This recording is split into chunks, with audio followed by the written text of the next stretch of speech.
खड़ी की और आज जो परमेश्वर ने कलाम हमारे बीच में भेजा, आइए उसका जोरदार तालियों से स्वागत।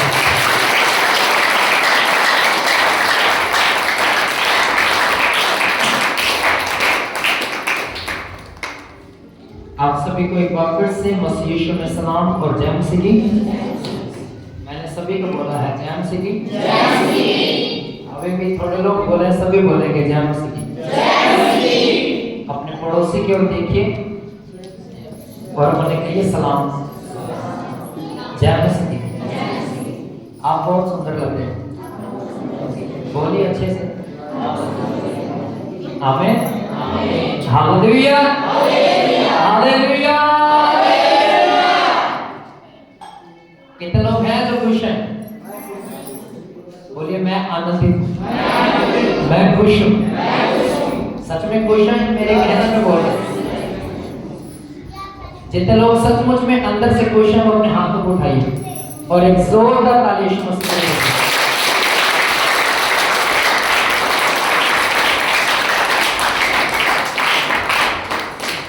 कितने लोगों को पता है कि जो हमारा जीवित परमेश्वर है वह पवित्र है? अपने बच्चों को अब अपने कंट्रोल में रखिए, अपने सेल फोन स्विच ऑफ कर दीजिए या साइलेंट पे कर दीजिए जल्दी से। किसी का फोन बजना नहीं चाहिए, किसी के बच्चे इधर उधर नहीं जाने चाहिए, क्योंकि परमेश्वर के कलाम का आदर करें, रिस्पेक्ट करें। अगर किसी का फोन अभी भी ऑन है तो उसे स्विच ऑफ कर लीजिए या फिर साइलेंट पे कर लीजिए और अपना ध्यान सिर्फ मेरी ओर रखिए, क्योंकि आज जो वचन खुला है, परमेश्वर ने जो कलाम भेजा है, ये आप सभी के लिए, मेरे लिए, आपके बच्चों के लिए, सभी के लिए बड़ा ही महत्वपूर्ण है। आमीन आमीन आमीन आमीन। कोई मुझे बता सकता है कि स्वर्ग में चंद्रमा है या नहीं? तारे हैं? नहीं। सूरज है? नहीं। पानी है? बिल्कुल पानी है। सूरज नहीं है, चंद्रमा नहीं है, तारे नहीं है, ये सब चीजें वहां पर नहीं पाई जाती। पर ऐसी कौन सी चीज है जो स्वर्ग को खास बनाती है, स्वर्ग को रोशन रखती है, स्वर्ग को चमकाकर रखती है? अगर आप यूहन्ना के द्वारा लिखा गया प्रकाशित वाक्य जो सबसे अंतिम किताब है बाइबल का, उसमें अगर आप पढ़ोगे तो वहां पर लिखा, वहां पे इतनी ज्यादा रोशनी है, इतना ज्यादा चमक है कि वहां पे अंधेरे का नामो निशान नहीं। ऐसा क्यों? वहां पे स्ट्रीट लाइट नहीं, जैसे गलियों में आप देखते हो सरकारी लाइटें लगी होती हैं, वहां पे वो भी नहीं है। सूरज नहीं है वहां पे, चंद्रमा नहीं है, तारे भी नहीं है। ऐसी कौन सी चीज है जो स्वर्ग को चमकाकर रखती है? कोई बता सकता है? किसी को पता है? आमीन हालेलुया। परमेश्वर का जलाल, जलाल का मतलब होता है उसके चेहरे से ऐसा नूर निकलता है, उसके चेहरे से ऐसा प्रकाश निकलता है, पूरे स्वर्ग को वही चमकाता है। हालेलुया। उसका लहबाज इतना पवित्र है, उसकी पवित्रता इतनी ज्यादा है कि उसकी पवित्रता पूरे स्वर्ग को चमकाकर रखती है। आमीन हालेलुया हालेलुया। कौन सी चीज? उसका लहबाज और उसके चेहरे की सुंदरता। आमीन। अगर आप वचन में पढ़ोगे, बाइबल में लिखा जब मूसा पर्वत से उतर रहा था नीचे, 40 दिन के बाद जब वह नीचे उतरा, उसके चेहरे से इतनी ज्यादा रोशनी निकल रही थी, इतना ज्यादा उसके चेहरे से प्रकाश निकल रहा था। इजरायली लोग अपने आंखों को बंद कर लिया, उन्होंने कहा कि हम इस रोशनी को फेस नहीं कर सकते, हम देख नहीं सकते इस रोशनी को। और जब मूसा पर्वत पर चढ़ता, सेम वही रोशनी उसके चेहरे से हर बार निकलती थी। हर बार इजरायली अपनी आंखों को बंद करते। अंत में मूसा ने अपने चेहरे के ऊपर कपड़ा डालना शुरू किया ताकि इजरायलियों को दिक्कत ना हो। हालेलुया। आप खुद सोचकर देखिए, एक इंसान, एक खुदा का खादिम जब पहाड़ से, पर्वत से उतरा, प्रार्थना करके, परमेश्वर के साथ समय बिताकर, उसके चेहरे से जो रोशनी है वो लोगों की आंखें बंद कर रही थी। जब खुदावंद की सामर्थ आपके बीच में आएगी तो आप क्या करोगे? Hallelujah hallelujah. आप खुद सोचिए, उसके चेहरे से इतना नूर चमक रहा था कि इजरायलियों की 40 लाख इजरायली थे, 40 लाख इजरायलियों की आंखें बंद हो रही थी। जब खुदावंद स्वर्ग में चलता होगा, जब परमेश्वर बोलता होगा, तब कितनी ज्यादा रोशनी उस जगह पर आती होगी। हालेलुया। वहां पर स्ट्रीट लाइट की आवश्यकता नहीं, वहां पे ऐसे बल्ब की आवश्यकता नहीं, वहां पे सूरज चंद्रमा तारों की आवश्यकता नहीं, क्योंकि उसका लिबास इतना पवित्र है, वह अपने आप में इतना ज्यादा पवित्र है कि उसकी पवित्रता से पूरा स्वर्ग चमक उठता है। आमीन, हालेलुया। अगर वो अपने हिस्से की 0 पॉइंट भी आपको अपनी पवित्रता दे दे तो आप कितने ज्यादा पवित्र हो जाओगे। Hallelujah, hallelujah. आइए हम देखते हैं आज कलाम में से, बाइबल में से पहला तीमुथियुस 4 अध्याय उसका 3 से 5 वचन, अगर जिसको मिल जाएगा वो जल्दी से पढ़ लें। नए नियम की किताब है पहला तीमुथियुस 4 अध्याय और उसका 3 वचन हम पढ़ेंगे। मिल गया? क्योंकि परमेश्वर की इच्छा ये है कि तुम पवित्र बने रहो, अर्थात व्यभिचार से बचे रहो। नहीं, पहला तीमुथियुस 4 अध्याय 3 वचन। पहला तीमुथियुस 4 अध्याय 3। दोबारा से पढ़िए। क्योंकि परमेश्वर की इच्छा ये है कि तुम पवित्र बने रहो, अर्थात व्यभिचार से बचे रहो। नहीं, यहाँ पर कुछ और 3 वचन में लिखा है, जो विवाह करने से रोकेंगे और भोजन की कुछ वस्तुओं में से परे रहने की आज्ञा देंगे, जिन्हें परमेश्वर ने इसलिए सृजा कि विश्वासी और सत्य के पहचानने वाले उन्हें धन्यवाद के साथ खाएं। आप भी शांत रहें, सभी पे बोले ना, मेरी तरफ देखिए। नहीं मिला है तो कोई बात नहीं, आप नोट कर लीजिए अपने डायरी के ऊपर कॉपी पेन लेकर, अगर आप नए हैं साथ में। मैं फिर से पढ़ूंगा, क्योंकि बहुत बार ये मैं आज इसीलिए वचन लेकर आया हूँ, खुदा ने इसलिए भेजा, क्योंकि बहुत सारे लोग शंकाओं में रहते हैं, क्या वस्तुएं खानी चाहिए, क्या पीनी चाहिए, क्रिश्चियनिटी में आके, मसीहत में आके, क्या हम बीफ खा सकते हैं, मटन खा सकते हैं, क्या चिकन खा सकते हैं, नहीं खा सकते। ये सब आज एक नई टीचिंग है, नई शिक्षा को हम देखने वाले हैं। आमीन, हालेलुया। लिखा है 4:3 में, जो विवाह करने से रोकेंगे, भोजन की कुछ वस्तुओं से परे रहने की आज्ञा देंगे। अब मैं एक वचन से पढ़ूंगा तो आपको ज्यादा समझ आएगा। एक वचन मैं पढ़ता हूं आपके लिए। लिखा सबसे ऊपर हेडिंग आप देख सकते हैं, झूठे शिक्षक। क्या लिखा वहां पे? ध्यान, सभी का ध्यान मेरी तरफ रहे। बाइबल बंद कर दो अपनी, सभी बाइबल बंद कर दो, कोई नीचे नहीं देखेगा। एक ही बंदा खोल के रखेगा बाइबल, जिसने वचन पढ़ना बस, बाकी सभी की बाइबल बंद हो जाए, कोई खोल के नहीं रखे। छोटी बाइबल है, बड़ी बाइबल है, फोन आ गया, सारी बंद करो। वचन भी मैं पढ़ूंगा, सभी का ध्यान मेरी तरफ रहेगा। एक वचन में लिखा है, पहला तीमुथियुस 4 अध्याय 1 वचन को मैं पढ़ूंगा, ध्यान से सुनिएगा। लिखा है, परंतु आत्मा स्पष्टता से कहता है, आने वाले समय में कितने लोग भरमाने वाली आत्माओं और दुष्ट आत्माओं की शिक्षा पर मन लगाकर विश्वास से बहक जाएंगे। आने वाले समय में कहता, मैं तुम्हें आज ही मैं स्पष्ट कर देता हूं कि आने वाले समय में बहुत सारे लोग दुष्ट आत्माओं की शिक्षा के कारण भटक जाएंगे, बहक जाएंगे। यह उन झूठे मनुष्यों के कपट के कारण होगा, जिनका विवेक मानो चलते हुए लोहे से दागा गया।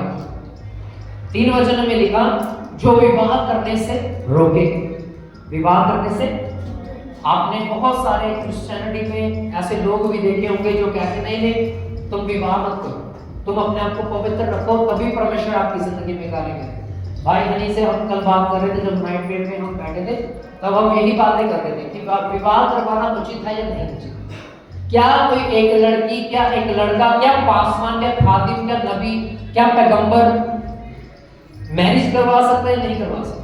और बाइबल कहती है यहाँ पर, तीमुथियुस की पत्री में लिखा है, पौलुस तीमुथी को लिखता है, वह झूठा नबी है जो इस बात का प्रचार करता है कि विवाह करवाना उचित नहीं। वो साफ साफ कहता है कि तुम शादी करवा सकते। क्या कह रहा है? तुम शादी करवा सकते, चाहे वो लड़का है चाहे वह लड़की है, वह शादी करवा सकते। फिर से पढ़ूंगा, लिखा है जो विवाह करने से रोकेंगे। आगे लिखा है भोजन की कुछ वस्तुओं से परे रहने की आज्ञा देंगे। बहुत सारे प्रचारक हैं जो कहते हैं ये नहीं खाना, ये खाना चाहिए, ये नहीं खाना चाहिए, ये खाना चाहिए।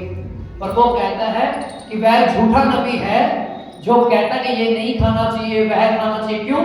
क्योंकि जो सब चीजें परमेश्वर ने सृजी हैं वो इंसान के लिए सृजी हैं। Hallelujah, hallelujah. पुराने नियम की अगर हम बात करें, पुराने नियम में जो सूअर था, सूअर समझते सभी, वो खाना उचित नहीं समझा जाता, पर नए नियम में आकर वो उचित समझा गया। हालेलुया। साइंस कहती है कि उसे खाना तब उचित है, हम उसे तब खा सकते हैं जब उसे अच्छी रीति से और अच्छी ताप में पकाया जाए। क्योंकि आप सभी को पता है कि सूअर क्या खाता है? बछड़ा। सभी को पता है वो ज्यादातर गंदगी में पाया जाता है, वो वहीं पर रहता है। उसको जितना मर्जी नहला लो, जितना मर्जी परफ्यूम लगा दो, उसको जितना मर्जी इत्र से भिगो दो, वो कहाँ जाएगा? कीचड़ को देख के कीचड़ की तरफ भागेगा। हालेलुया। और इसीलिए परमेश्वर ने कहा कि वह खाना तुम्हारे लिए उचित नहीं। ये पुराने समय की शिक्षा थी, ये पुराने समय की शिक्षा थी। और आज हम इन्हीं चीजों के ऊपर बात करेंगे, क्या आप खा सकते हो, क्या नहीं खा सकते। आगे लिखा 3 वचन में, जो विवाह करने से रोकेंगे, भोजन की कुछ वस्तुओं से परे रहने की आज्ञा देंगे, जिन्हें परमेश्वर ने इसीलिए सृजा कि विश्वासी और सत्य पहचानने वाले उन्हें धन्यवाद के साथ खाएं। किसके साथ खाएं? धन्यवाद के साथ। कहता जो चीजें परमेश्वर ने इस सृष्टि के ऊपर बनाई है, तुम उन्हें खा सकते हो, निधड़क बेधड़क उसे तुम खा सकते हो, पर धन्यवाद के साथ खाना उचित रहे। Hallelujah, hallelujah. समझ पा रहे हैं आप सभी? चाहे वो कुछ भी है, चाहे बीफ है, मटन है, चिकन है, चाहे वो सूअर है, कुछ भी है, आप खा सकते हैं। सारी चीजें आप लोगों के लिए सृजी है। आमीन, हालेलुया। आगे लिखा 4 वचन में, क्योंकि परमेश्वर की सृजी हुई हर एक वस्तु अच्छी है। ध्यान से सुनिएगा, क्योंकि परमेश्वर की सृजी हुई हर एक चीज अच्छी है, क्योंकि कोई वस्तु अस्वीकार करने के योग्य नहीं, पर यह है कि धन्यवाद के साथ खाई जाए, क्योंकि परमेश्वर के वचन और प्रार्थना के द्वारा शुद्ध हो जाती है। कहता अशुद्ध वस्तु भी अगर तुम खा रहे हो, अगर तुम धन्यवाद के साथ उसे खाओगे, उसके ऊपर प्रार्थना करके खाओगे, तो वो अशुद्ध वस्तु भी किस चीज में बदल जाएगी? शुद्धता में बदल जाएगी, और तुम फिर उसे खा सकते हो। साइंस ने, मैं वीडियो कॉल सुन रहा था इसी चीज के, मैं रात को 3:30-4 बजे में उठा, फिर इजाब करूंगी तो मैं वीडियो देखने लगा। सडनली मैंने जैसे मैं यूट्यूब खोला तो मैं जो चीज परमेश्वर ने मुझे रात को वचन दिया था, आज जो मैं जगह पर प्रचार कर रहा हूँ, जब मुझे ये वचन दिया था तो मैं सोच रहा था कि मैं इसे किस तरह से प्रीच करूंगा, मुझे समझ नहीं आ रही। और 3:30-4 बजे जब मेरी जाग खुली तो मैं उठा, तो मैं यूट्यूब चलाया। जैसे यूट्यूब खोला पहला वीडियो वही था, और साइंस और कुछ डॉक्टर थे वहां पर, बहुत अमेरिका के फेमस डॉक्टर हैं वो। उन्होंने कहा कि अगर कोई बंदा पिग खाना चाहता है, सुअर खाना चाहता है, या कोई भी मटन खाना चाहता है, बीफ खाना चाहता है, जब तक उसे एक अच्छी आंच में ना पकाया जाए, उसमें जो भीतर से कोई कीटाणु होते हैं, उसके मांस में जो कीटाणु होते हैं वो मरते नहीं, उन्हें उसे खाया तभी जाया जा सकता है, तभी खाया जा सकता है जब उसे एक अच्छी आंच पर पकाया जाए, उसके अंदर के सारे कीटाणु मर जाए, तो जाकर आप उसे खा सकते हैं। वो 10-15 मिनट की वीडियो थी, उन्होंने बनाया, अच्छे से रोस्ट किया, उसे बनाकर भी दिखाया कि किस तरह से, कैसी आंच में उसे बनाया जा सकता है। तो इसीलिए परमेश्वर का दास पौलुस भी तीमुथियुस की पत्री में लिखता है कि तुम सारी चीजें खा सकते हो, कोई भी चीजें अशुद्ध नहीं है, सारी वस्तुएं तब शुद्ध हो जाती हैं जब तुम प्रार्थना करते हो, प्रार्थना करने के बाद जब तुम खाते हो तो सारी वस्तुएं शुद्ध हो जाती हैं। आमीन, हालेलुया, हालेलुया। एक वचन मैं आपकी संतुष्टि के लिए और पढ़ूंगा। बहुत सारे ऐसे रहते हैं हमारे बीच में भाई या बहनें जो नहीं खाती हैं या खाना चाहते हैं पर उनके मन में शंका रहती है। आज हम सीखेंगे, आगे लिखा रोमियो की किताब में 14 पढ़ेंगे। मैं आपके लिए पढ़ूंगा, बाइबल बंद रख दो, सिर्फ मैं पढ़ूंगा।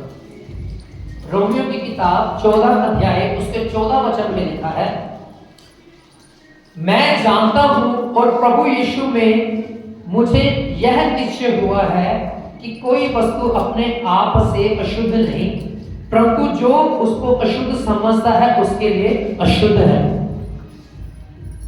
रोमियो की किताब भी पौलुस ने लिखी है। पौलुस रोमन की कलीसिया को लिखता है कि कोई भी वस्तु, मुझे कहता मुझे पता है कि मुझे खुदावंद ने बताया, मुझे निश्चय हुआ है कि कोई वस्तु अपने आप से अशुद्ध नहीं है।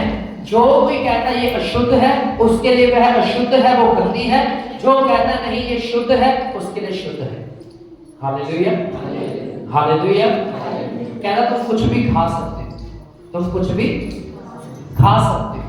तुम अगर समझ लो कि नहीं ये चीज नहीं खानी चाहिए तो मत खाओ। अगर तुम्हें लगता है कि हाँ खानी चाहिए तो खाओ।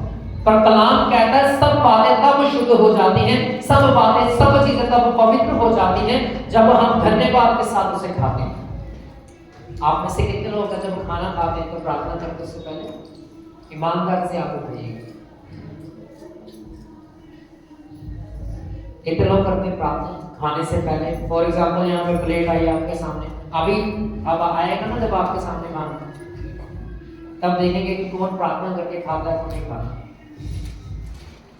अगर वह चीज पवित्र अपवित्र भी होगी, अगर आप उसके ऊपर प्रार्थना करके खा लोगे तो वो शुद्धता में बदल जाएगी। Hallelujah, hallelujah.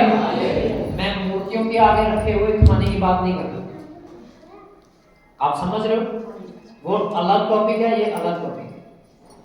ध्यान से सुनना इस बात को, समझिएगा क्या कहना क्या चाह रहा हूं। कलाम बता क्या है, फिर से पढ़ो इसी वचन को। 14 में लिखा है, मैं जानता हूं और मुझे प्रभु में मुझे निश्चय हुआ है कोई भी वस्तु अपने आप से अशुद्ध नहीं होती, परंतु जो उसको अशुद्ध समझता है उसके लिए अशुद्ध है। 15 वचन में लिखा, यदि तेरा भाई तेरे भोजन के कारण उदास होता है तो फिर तू प्रेम की रीति से नहीं चलता जिसके लिए मसीह मरा, उसको तू अपने भोजन के द्वारा नष्ट ना कर। कहता अगर तेरा भाई ये समझता कि ये चीज उचित नहीं है, पर तुझे लगता है ये खाना उचित है, पर तेरा भाई उस कारण ठोकर खा सकता है, तो वो चीज उसके सामने मत खा। क्या कह रहा है? उसके सामने वो चीज मत खा। अगर तेरे भाई को लगता है कि नहीं यार ये चीज गलत है खाना, अगर तू उसके सामने खाएगा तो उसके नाश होने का कारण बनेगा। वो छोड़कर चला जाएगा, तुझे तेरे से नाराज हो जाएगा। नाराजगी परमेश्वर का कलाम कहता पाप है, पाप की मजदूरी मौत है और मौत की सजा नरक है। शरीर में मौत और आत्मा में भी मौत। हालेलुया। पाप की मजदूरी क्या है? सभी बोले मौत। पाप की मजदूरी क्या है? सभी बोले क्या है? हालेलुया। पाप की मजदूरी क्या है? कौन सी मौत? आत्मिक मौत। शरीर तो होगी और आत्मिक मौत भी होगी। हालेलुया। अब हम पढ़ेंगे एफिसियों की किताब।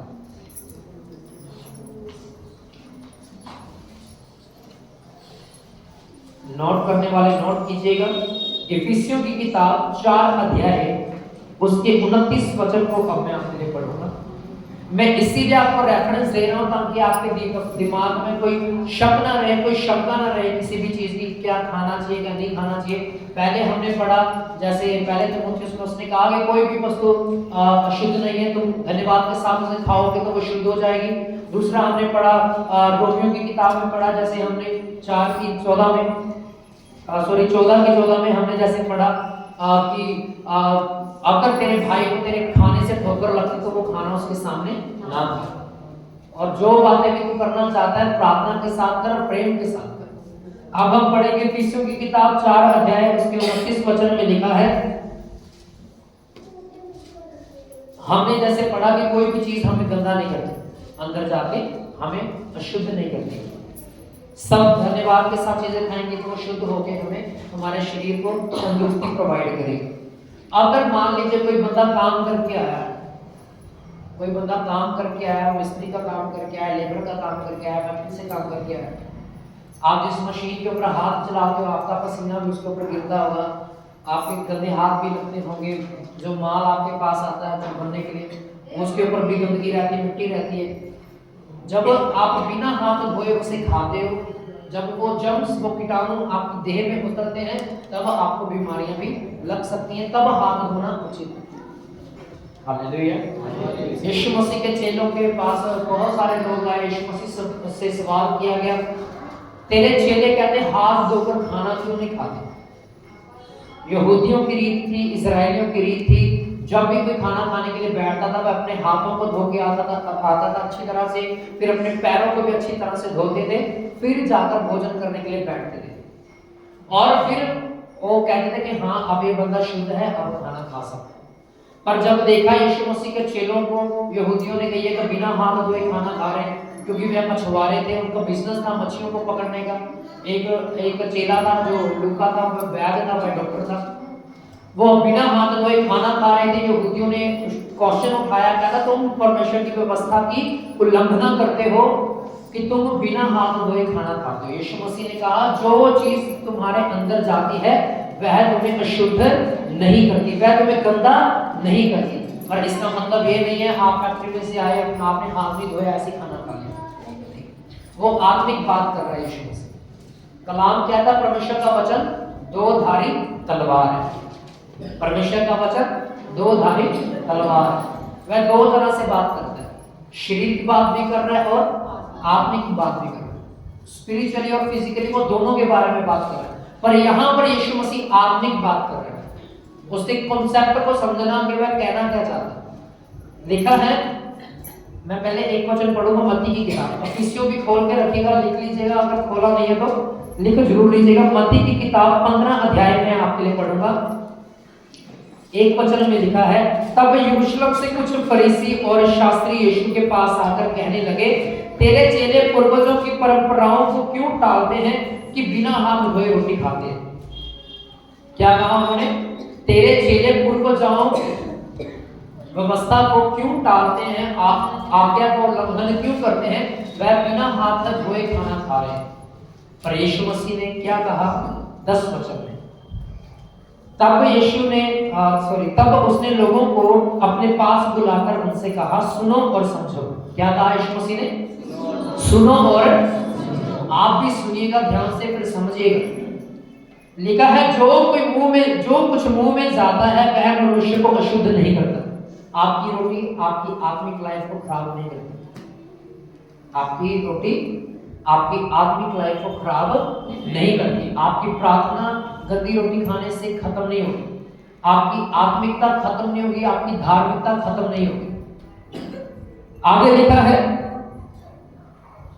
जो कुछ मुंह में जाता है वह मनुष्य को गंदा नहीं करता, परंतु जो कुछ मुंह से निकलता है वह मनुष्य को क्या करता है? अशुद्ध करता है, गंदा करता है। कहता जो रोटी खाते हो वह तुम्हें गंदा नहीं करती, पर जो तुम्हारे अंदर से निकलता है वह तुम्हें क्या करता है? गंदा करता है, अशुद्ध करता है।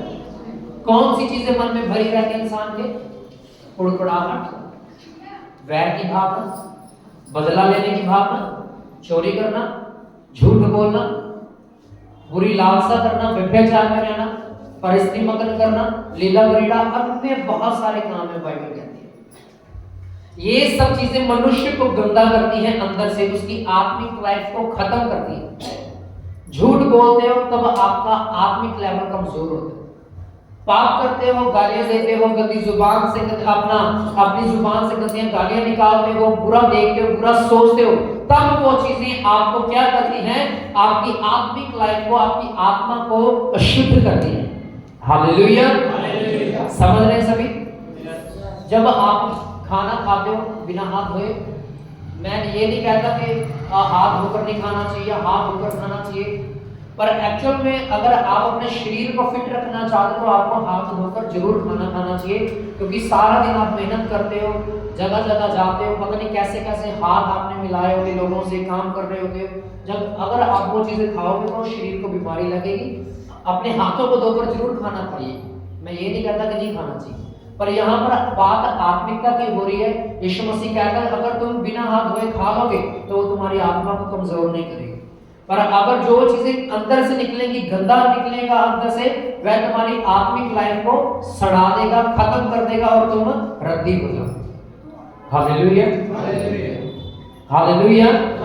12 वचन में लिखा है, तब चेलों ने आकर यीशु से कहा, क्या तू जानता है कि फरीसियों ने यह वचन सुनकर ठोकर खाई? यीशु ने उत्तर दिया, हर पौधा जो मेरे ईश्वर के पिता ने नहीं लगाया उखाड़ दिया जाएगा। उनको जाने दो, वे अंधे मार्गदर्शक हैं। यदि अंधा अंधे को मार्ग दिखाए तो दोनों नष्ट हो जाएंगे या गड्ढे में गिर जाएंगे। अगर अंधा अंधे को मार्ग दिखाएगा, वो गाड़ी के नीचे आएंगे कि नहीं आएंगे? मान लीजिए हाईवे के ऊपर 2 अंधे, आपने 2 अंधों को बोल दिया कि भाई तो इसे गाइड करना, तो इसे गाइड करना, दिखता दोनों को नहीं। अगर गाड़ियां आ रही हैं जा रही हैं, उनको कैसे दिखेगा? क्योंकि वो उनकी आंखें बंद है, समझ रहे? उनकी आंखें बंद है। अगर आपकी आंखें खुली हैं तो आप एक अंधे व्यक्ति का हाथ पकड़ के रोड क्रॉस करवा सकते हो, पार करवा सकते हो। अगर दोनों ही अंधे हैं तो दोनों पार कैसे करेंगे? दोनों का एक्सीडेंट होने की संभावना ज्यादा रहेगी। हालेलुया। इसलिए परमेश्वर का वचन कहता अंधा अंधे को मार्ग नहीं दिखा सकता। जो व्यक्ति उजियाले में चलता है, जो व्यक्ति रोशनी में चलता है, वह अंधे व्यक्ति को, अंधकार में पड़े व्यक्ति को उस अंधकार से निकाल कर रोशनी में लेके आता है। आमीन, हालेलुया, हालेलुया। लिखा है 15 वचन में, यह सुनकर पतरस ने यीशु से कहा, यह दृष्टांत हमें भी समझा दे। यीशु ने उन्हें कहा, क्या तुम अभी तक ना समझो?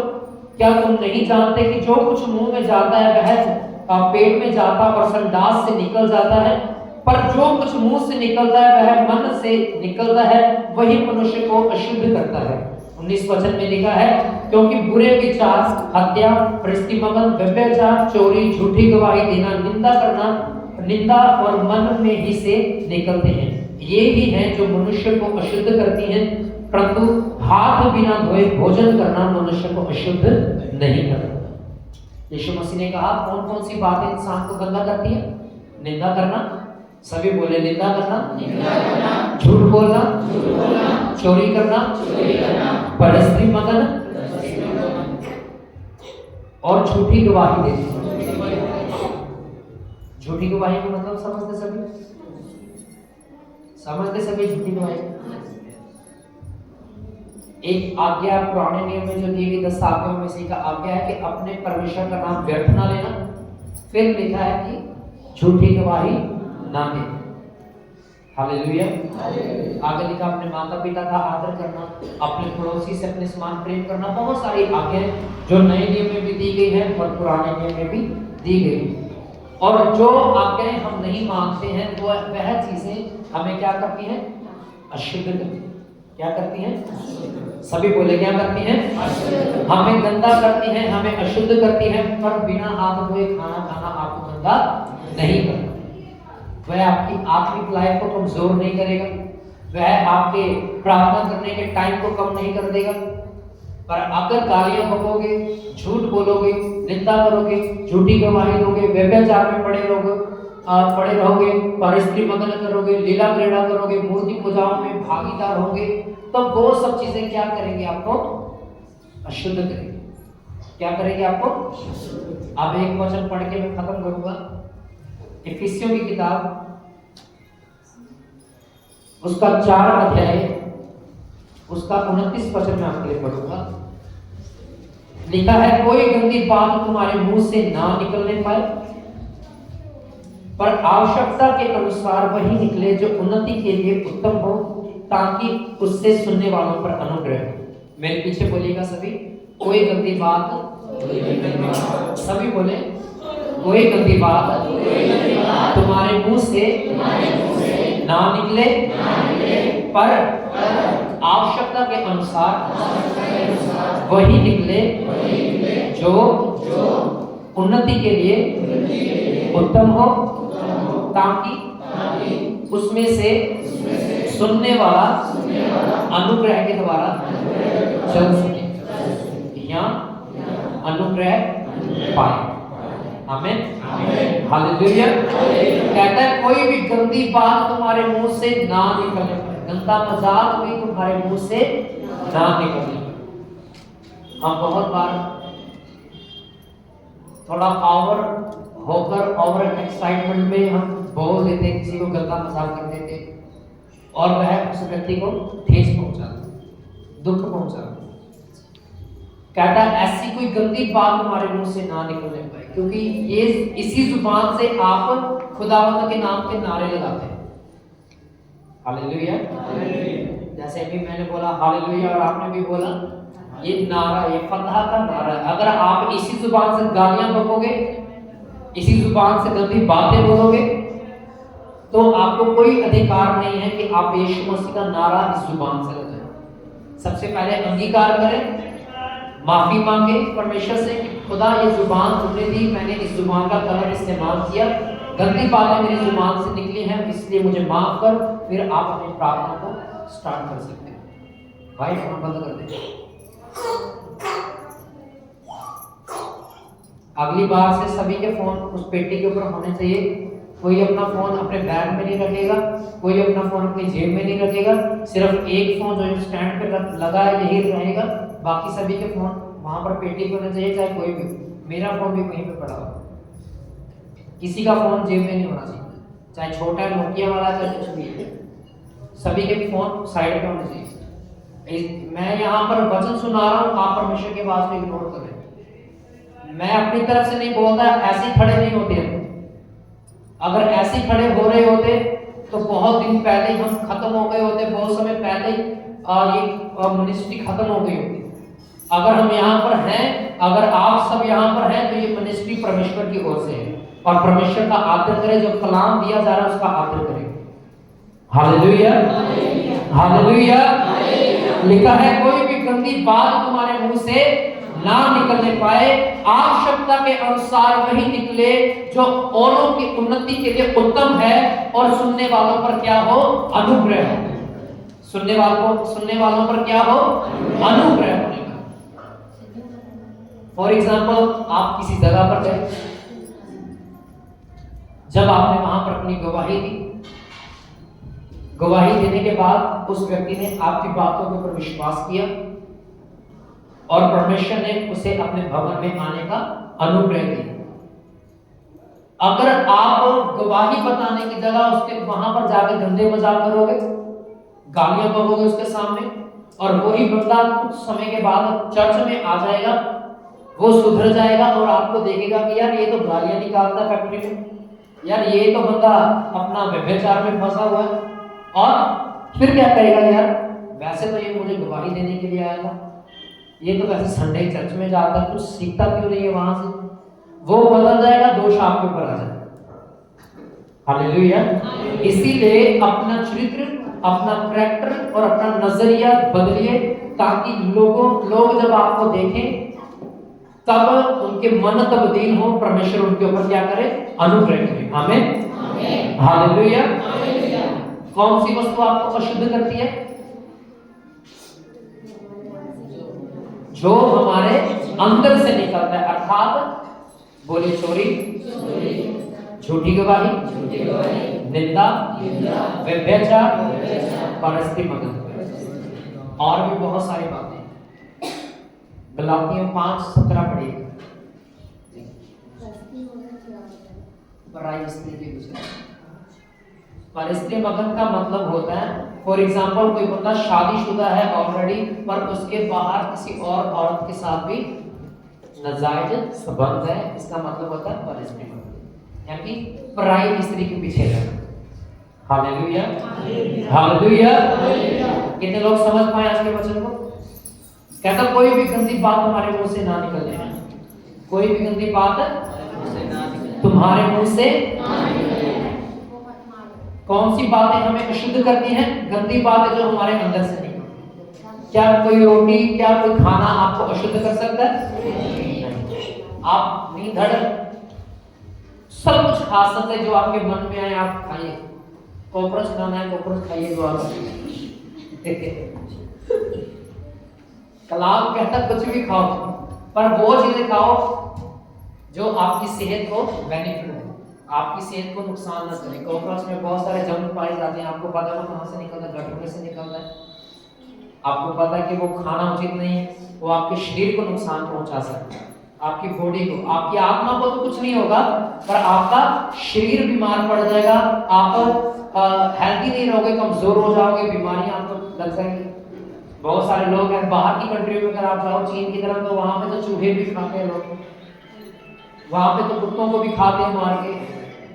सो वो चीजें खाना उचित है जो आपके शरीर को क्या दे? अच्छी सेहत प्रदान करे। Hallelujah, hallelujah. सो कितनों को समझ आया इसका वचन? कोई भी वस्तु आपके लिए अशुद्ध नहीं, आप सब कुछ खा सकते। वह अशुद्ध नहीं करती आपकी आत्मा को, जो चीज अंदर से निकलती वह आपको अशुद्ध करती है। दूसरी बात कि हमेशा अपने आप को पवित्रताई में बनाए रखिएगा, अपने आप को हमेशा खुदावंद के नजदीक ले जाने की कोशिश करते रहिए, ताकि कोई भी शैतान की गंदी चाल आपकी जिंदगी में कार्य ना कर सके। हालेलुया। आइए सब अपनी आंखों को बंद करें, सभी अपनी आंखों को बंद कीजिए, अपने हाथों को उठाइए, घुटनों के बल पर आ जाइए। आइए प्रार्थना में चलते हैं। हालेलुया।